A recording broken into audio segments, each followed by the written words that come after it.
Hey guys, what's up? Dingo Crikey here with another commentary video. This time a review of Transformers Robots in Disguise episode 13.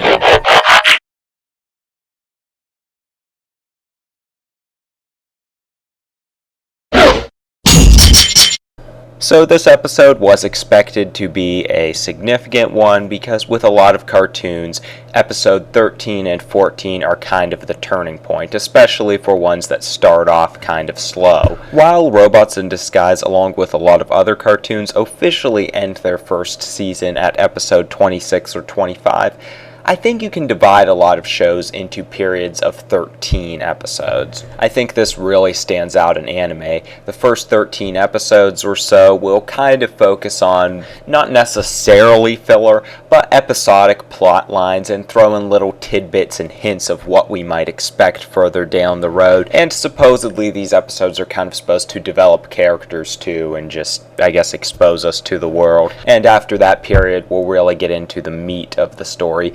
Personally, I'm not a big fan of this type of storytelling, but anyways, that's what Robots in Disguise seems to be doing, and I'm just thankful that they didn't do what certain animes and I'm sure American cartoons do, and that's wait till episode 25 to start to get things going.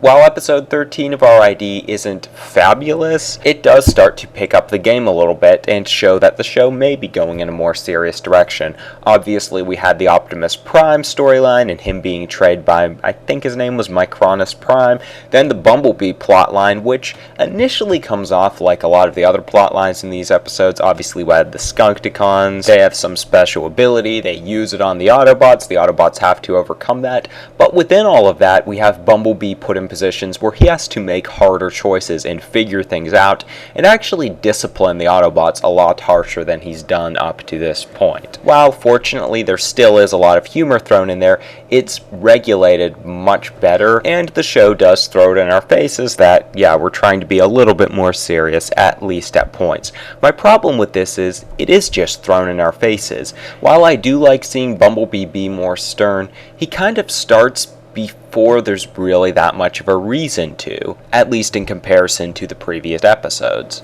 I guess we can assume that the Autobot's behavior is finally getting to his head a little bit, but it would have been nice for him to take this tone, say, after something bad actually happened due to the Autobots blundering, like maybe humans were actually hurt, maybe the threat of the dam comes, and then when they're trying to resolve it, the Autobots are acting their normal way, and that's when Bumblebee has to put everyone in their place.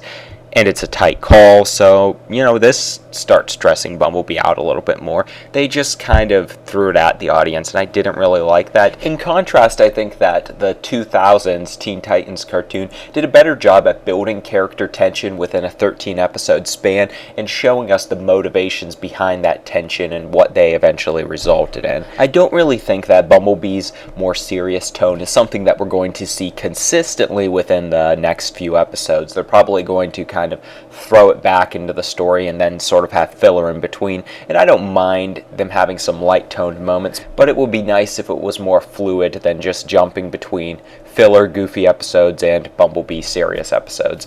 But for those of us who haven't watched the episodes ahead of time, we'll have to see what they do. As far as the rest of the Autobots, no significant development. I mean, I guess Sideswipe and Strongarm are learning how to work together better because they kind of have to, because of Bumblebee, but nothing too significant. Grimlock was pretty much comic relief in this episode, and I did really enjoy him. I'm liking Grimlock the more the show goes on. Not a whole lot of fix-it this time, but he really wouldn't fit into the story, so his role in the episode was pretty good. Then we have the Optimus Prime storyline, which overall I did enjoy, but it really doesn't seem to have any connection to the Bumblebee story arc. I mean, yeah, they're probably going to weave it in together somehow, but right now, unless you had previously watched Transformers Prime, Optimus's storyline would seem really insignificant and kind of alien to the rest of the show. Still, I think some of that's for the good because it does bring in a different feel to the show. It's kind of a situation we don't really see that often, especially with Optimus Prime in this training simulation. The whole training simulation was a kind of cool idea, but I feel like if Optimus is moving up to, I guess, the rank of Supreme, or supposing, it doesn't really feel like this is the kind of trial he should be going through. I mean, maybe the trial was that he didn't have a gun, he has to do it all with a sword, but him running around fighting the minions and then that big robot, I couldn't help but thinking, you're Optimus, why is this really a challenge? And the resolution with him zapping those things with the energy from the sword felt very Deus Ex Machina. I would have much preferred seeing him actually combat them and defeat them without a special power giving him an easy way out. And the whole tie-in of the focus emphasis didn't really feel appropriate because Optimus is at so much of a higher level than Bumblebee. Should he still be learning the same principles? He was basically like God in Transformers Prime, so why is he still going through all of this stuff?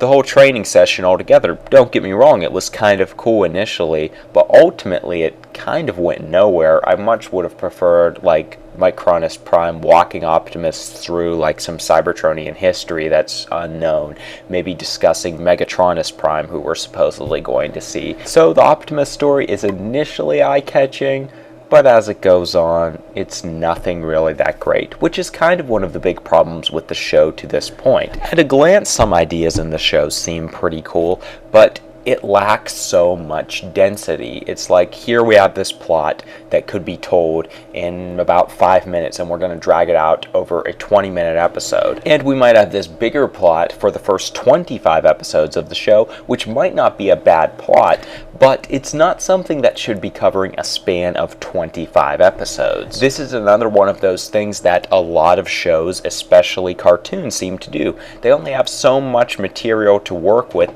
and they just stretch it out really long till it's not really interesting anymore. And it's not that I dislike slow pacing. When slow pacing's done well, I actually think it's much better than just boom boom action all of the time. But I think it's apples and oranges from what we have going on in Robots in Disguise, which feels a lot more like a lot of fluff. Take something like Spider-Man 2.